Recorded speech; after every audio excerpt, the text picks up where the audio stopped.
Esta análise é baseada no caderno de estudos elaborado pelo professor Dr. Marcelo Lessa, idealizador e mentor do projeto Alero Turbo. Olá! Hoje vamos abrir a caixa de ferramentas de um analista legislativo. Estamos aqui com o caderno ESP, ANA, ADM 31 em mãos. Um material excelente, aliás. E o tema é o coração do processo legislativo, pareceres, indicações, requerimentos e moções. Exato. Para quem se prepara para o concurso da Assembleia Legislativa de Rondônia, a gente não está falando de meros conceitos, né? Não, de jeito nenhum. É o dia a dia, a linguagem que constrói as leis. Nossa missão aqui é seguir o ciclo de vida de uma ideia dentro do legislativo e entender qual ferramenta se usa em cada etapa. E essa ideia de caixa de ferramentas é perfeita, porque, como o professor Lessa aponta muito bem no material, a banca FGV não vai te pedir para listar as ferramentas. Ah, isso com certeza não. Ela vai criar um problema, uma situação e perguntar: qual a melhor ferramenta para resolver isso? Ela quer saber a diferença sutil entre um martelo e uma marreta, sabe? As consequências de usar a ferramenta errada. Exatamente.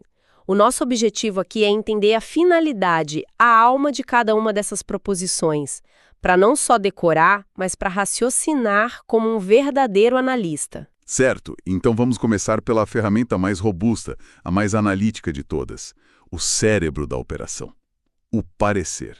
Vamos lá? A definição parece simples, é a opinião oficial de uma comissão sobre um projeto. Mas é muito mais do que isso, não é? Muito mais. O parecer é onde a democracia acontece de uma forma bem técnica. É a formalização do debate, do estudo. E a estrutura dele é a prova disso, imagino. É a prova disso. O material do professor Lessa ajuda a fixar isso muito bem. Pense em 3 etapas lógicas: relatório, fundamentação e voto. Certo. O relatório é o ponto de partida. Ele basicamente diz: pessoal, estamos todos na mesma página. Ele conta a história do projeto, quem propôs, o que ele quer fazer, por quais comissões já passou. Um resumo neutro, então, sem opinião. Isso, neutro. Isso é crucial para a transparência. Impede que o debate comece do nada ou com informações distorcidas. É como a ata de uma reunião, nos capítulos anteriores, para garantir que todo mundo saiba do que se está falando. Perfeita analogia. E depois desse resumo? Vem a parte principal. Exato. A fundamentação, que também é chamada de voto do relator. Se o relatório é o quê, a fundamentação é o porquê. É onde a análise acontece de fato. É aqui que a batalha de ideias acontece de forma pública, documentada.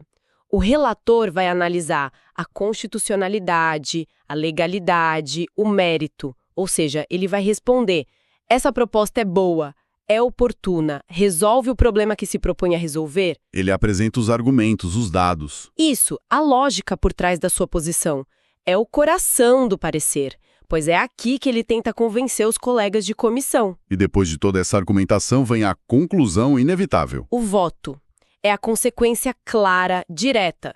Depois de todo o raciocínio, o relator simplesmente diz: diante do exposto, voto pela aprovação ou pela rejeição, pelo arquivamento, pela aprovação com estas emendas. Relatório, fundamentação, voto. Sem essa estrutura, as decisões legislativas poderiam ser completamente opacas, baseadas em achismos não documentados, sabe?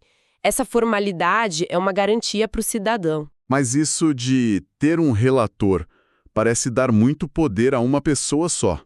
O que impede que um único parlamentar sequestre a discussão com uma opinião que ninguém mais na comissão concorda? Essa é a beleza do processo colegiado. O parecer do relator é só a primeira proposta. É um pontapé inicial. Ele vai ser votado. Vai ser votado pelos outros membros da comissão. Se a maioria discordar e votar contra, o parecer dele é derrotado. Vira o que a gente chama de voto vencido. E o que acontece daí? A comissão designa um novo relator. Geralmente, é o primeiro parlamentar que apresentou um voto divergente e conseguiu a maioria. E essa pessoa vai redigir o parecer vencedor. Ah, entendi. É este novo documento, que reflete a vontade da maioria, que se torna a posição oficial da comissão. O poder nunca está numa mão só. Entendi. O parecer do relator é um ponto de partida para o debate, não o ponto final. Agora, o parecer é claramente sobre análise interna, sobre a casa avaliando um projeto. Sim. Mas e quando um deputado tem uma ideia ótima que, na verdade, é função do Poder Executivo executar? Tipo, construir um hospital. Ele não pode simplesmente criar uma lei mandando o governador fazer isso, certo? Exatamente. Isso seria invadir a competência de outro poder, o que a gente chama de vício de iniciativa. E o projeto seria inconstitucional. Seria. E é aqui que entra outra ferramenta muito mais sutil, a indicação. Pense na Assembleia Legislativa como uma casa. A indicação é como abrir a janela e fazer uma sugestão para o vizinho, que é o Poder Executivo. Uma sugestão? Você diz: "Ei, vizinho, seria ótimo se você construísse um posto de saúde nesse terreno vadio." O vizinho não é obrigado a fazer, mas ele ouviu a sugestão. Formalmente. Mas espere aí, se a indicação é só uma sugestão sem força de lei, por que um político gastaria tempo com isso? Parece que não tem muito efeito prático.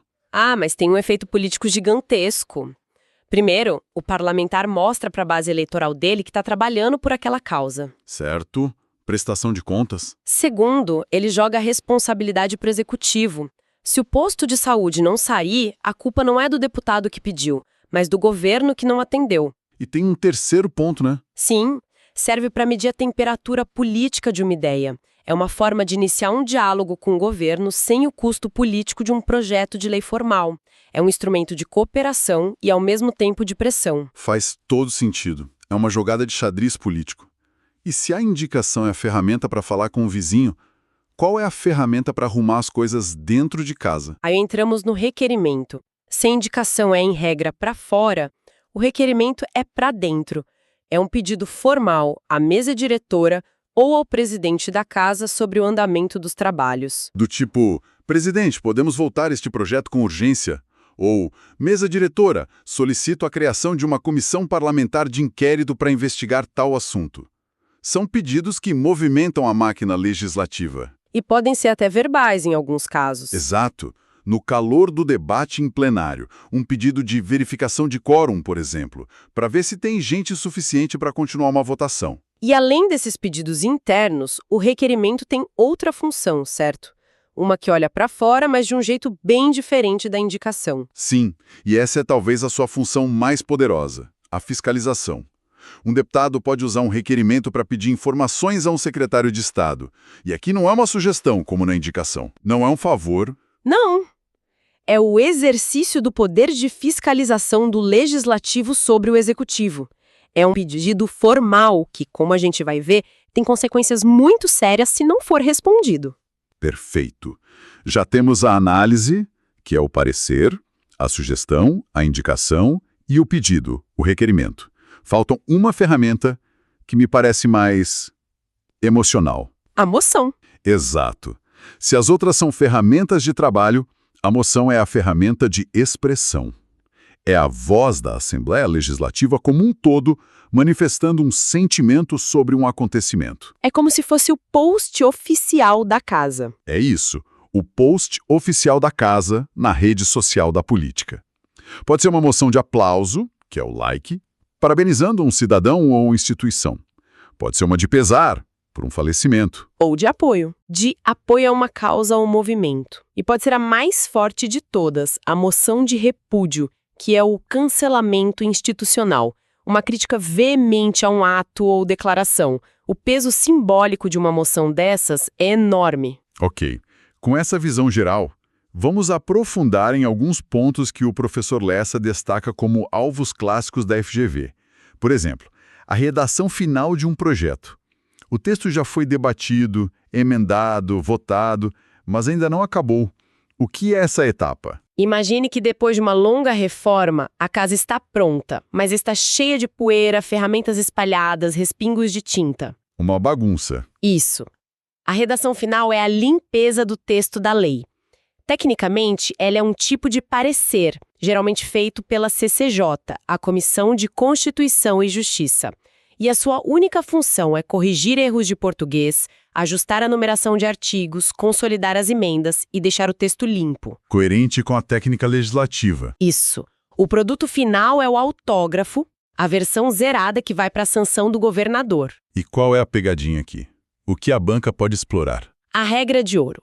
A redação final só pode mexer na forma, jamais no mérito. Ah, esse é o ponto. A equipe da limpeza não pode decidir mudar a cor de uma parede que já foi escolhida. Se a redação final, por engano ou má-fé, alterar o sentido do que foi aprovado pelo plenário, essa decisão é nula. Cabe recurso. Cabe recurso ao plenário, que é soberano. A comissão de redação não legisla, ela apenas organiza o texto. Entendi. Outro conceito que parece crucial é o de parecer terminativo. O nome já assusta um pouco. E ele é poderoso mesmo. Pense na CCJ como um departamento de controle de qualidade de uma fábrica. Um projeto de lei chega para análise. Certo. Pela rejeição. Esse parecer, em regra, é terminativo. Ou seja, ele termina a vida do projeto ali mesmo? Exatamente. O projeto é arquivado e nem chega a ir para o plenário. Isso economiza o tempo de todo mundo. Mas isso não tira o poder do plenário, que é o órgão máximo. Não, porque existe uma válvula de segurança.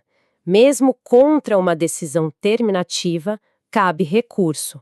Um número específico de deputados pode assinar um recurso para que o projeto, mesmo rejeitado na comissão, seja discutido pelo plenário. O gerente geral, o plenário, pode reverter a decisão? Sempre pode. O plenário sempre pode reverter a decisão do controle de qualidade, que é a comissão. Mas a regra é que a decisão da comissão especializada encerra o assunto. Agora, uma dúvida prática. Imagine que uma crise estourou e um projeto precisa ser votado com urgência máxima, no mesmo dia.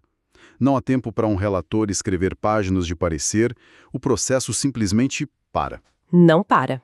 E aí está uma exceção que a FGV adora.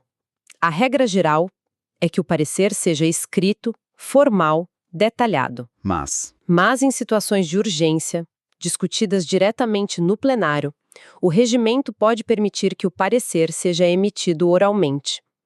O relator designado vai à tribuna e expõe sua análise e seu voto verbalmente para que a decisão seja imediata. nas comissões não, a regra é escrita. Nas comissões, onde o ritmo é de análise e não de urgência, a forma escrita é obrigatória.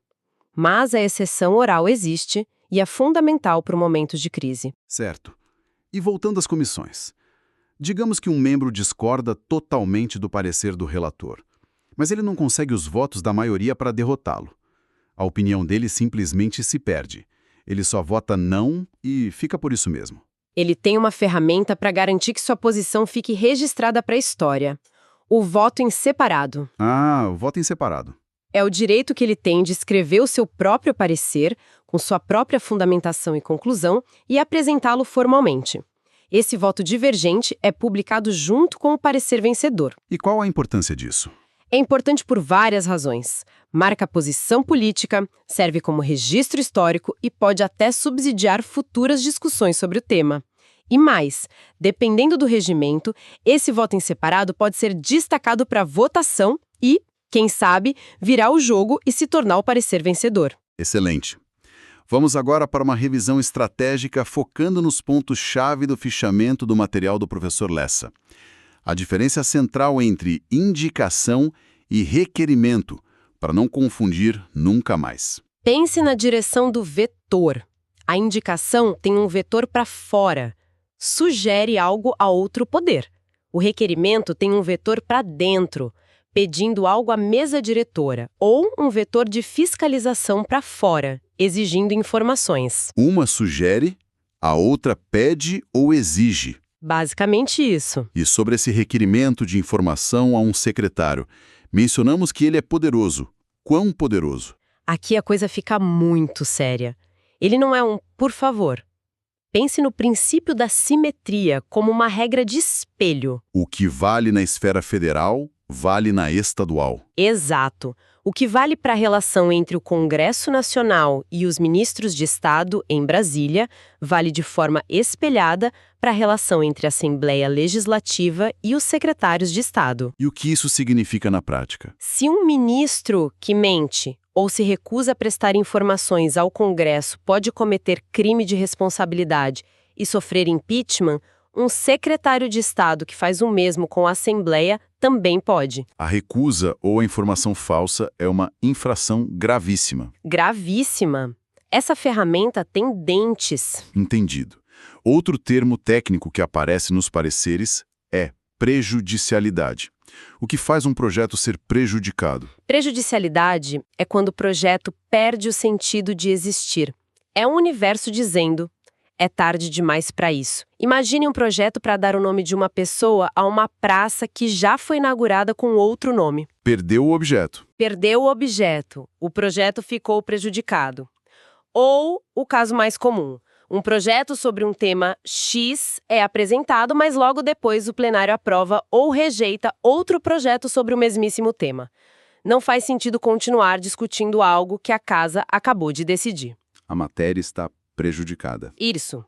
E se o relator está com um projeto complexo em mãos e pensa: preciso de mais dados para decidir com segurança.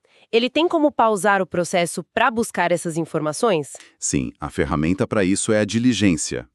O relator pode solicitar formalmente mais informações, estudos técnicos ou documentos a órgãos públicos ou entidades para subsidiar a análise dele. É um time-out para mais pesquisa. Exatamente. E o detalhe processual que a FGV pode cobrar é que durante o período em que se aguarda a resposta da diligência, o prazo que o relator tem para entregar seu parecer fica suspenso. Faz sentido, para garantir uma decisão bem informada. É uma medida de bom senso. Perfeito. Para fechar nosso raciocínio, então, o parecer é a análise, o motor intelectual. A indicação é a ponte da sugestão para outros poderes. O requerimento é a chave que movimenta a máquina interna e fiscaliza. E a moção é o megafone que expressa o sentimento da casa. Dominar essas funções é realmente a chave. E, para além da prova, vale uma reflexão. Na prática, essas ferramentas nunca são usadas de forma isolada. Elas se conectam numa grande estratégia. Como assim? O requerimento de informação bem feito vai desenterrar dados que serão a munição para a fundamentação de um parecer devastador numa CPI.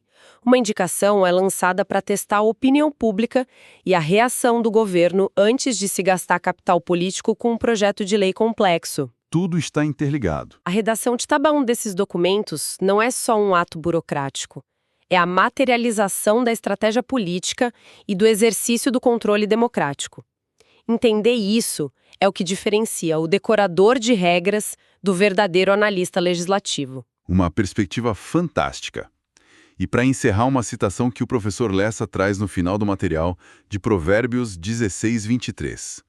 O coração do sábio ensina a sua boca e os seus lábios promovem a instrução. Linda citação. O trabalho de um analista, ao redigir essas peças, tem exatamente esse poder.